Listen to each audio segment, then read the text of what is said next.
থাম্বনেইলটো দেখাৰ দৰে এইজোপা হৈছে সেইজোপা আচৰিত গছ যিজোপাত 12 মাহেই মৌচাক বান্ধি থাকে। আহক আমি ভিডিঅ'টো আৰম্ভ কৰোঁ। মই আপোনালোকক সম্পূৰ্ণৰূপে অসম্পাদিত ৰূপত অৰ্থাৎ কোনো ধৰণৰ এডিটিং নকৰাকৈ দেখাবলৈ চেষ্টা কৰিছোঁ। 47 নেশ্যনেল হাইৱেৰ পৰা ডিমাপুৰ অভিমুখে যোৱা ৰাস্তা, এইফালে ডিমাপুৰ যায় আৰু এইটো চাইডে যদি আমি বেক কৰি যাওঁ তেনেহ'লে গুৱাহাটী যাম। এইখিনিতে নুমলীগড়ৰ ওচৰত এজোপা গছ আছে। গছজোপা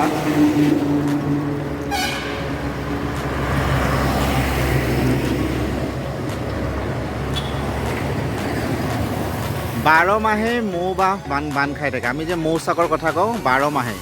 মই আপোনালোকক গছজোপা দেখুৱাম। এইজোপা হৈছে সেই গছজোপা। এইজোপা আপোনালোকে গছজোপাৰ ওপৰলৈ চাওক। এই দেখিছে ছটাই ছটাই মৌ লাগি আছে। মই অকণমান জুম কৰি আপোনালোকক দেখাবলৈ চাম। এইবিলাক দেখিছে মৌৰ বাহ, ছটাই ছটাই মৌ লাগি আছে।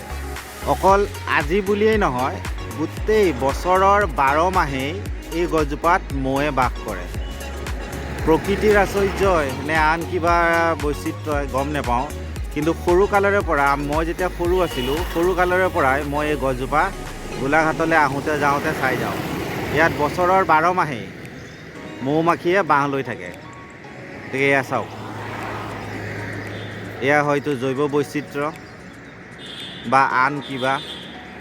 এই দেখিছে আপোনালোকে আৰম্ভণিৰে পৰা এইটো এটা মৌচতা, এইটো এটা মৌচতা, এইটো এটা মৌচতা, সেইটো এটা মৌচতা, আৰু এয়া গোটেইখিনি এয়া মৌৰ বাহ। দেখিছে লোকেশ্যনটো আপোনালোকক মই কৈ দিওঁ। এইটো 39 বা 39 হ'ব খুব সম্ভৱ, নেশ্যনেল হাইৱে। ইয়াৰ পৰা এইটো দিশলৈ যদি আমি যাওঁ, এই দিশটোলৈ গ'লে আমি ডিমাপুৰ গোলাঘাট ওলাবলৈ পাৰিম। আপোনালোকক অলপ পাহাৰটোৰ বিষয়ে মই অৱগত কৰিব ওলাইছোঁ। পাহাৰটোৰ নাম হৈছে দেও পাহাৰ, অৰ্থাৎ দেও মিন্স গড, পাহাৰ means hill, the hill of the gods. এইটো এটা পুৰণা আৰ্কিঅলজিকেল ছাইট হয় যি গোলাঘাট জিলাৰ নুমলীগড়ত অৱস্থিত আৰু one of the most prominent ancient heritage site of Golaghat district. নুমলীগড়ক সাধাৰণতে আৰ্কিঅলজিকেলি খুব ৰিচ প্লেচ বুলি জনা যায়, কিয়নো এই দেও পাহাৰতেই ভগৱান শিৱৰ পৌৰাণিক এটা শিৱলিংগ অৱস্থিত আছিল। বৰ্তমান সেই শিৱলিংগটো খননবিদসকলে খনন কাৰ্য কৰি বাবা থান নামেৰে আন এটুকুৰ জেগালৈ স্থানান্তৰিত কৰি তাত বাবা থান নামেৰে এটা খুব ডাঙৰ শিৱ মন্দিৰ স্থাপন কৰিছে। গতিকে পাহাৰটোৰ নামেই যিহেতু দেও পাহাৰ, নিশ্চয় ইয়াত কিবা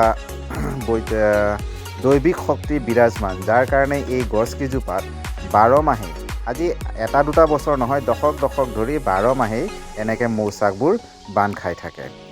ভিডিঅ'টো চোৱাৰ বাবে আপোনালোকক খুব ধন্যবাদ। আৰু আগলৈ মই যদি এনেকুৱা কিবা পাই থাকোঁ, আপোনালোকক আচৰিত কিছুমান বস্তু দেখুৱাবলৈ চেষ্টা কৰিম। ধন্যবাদ।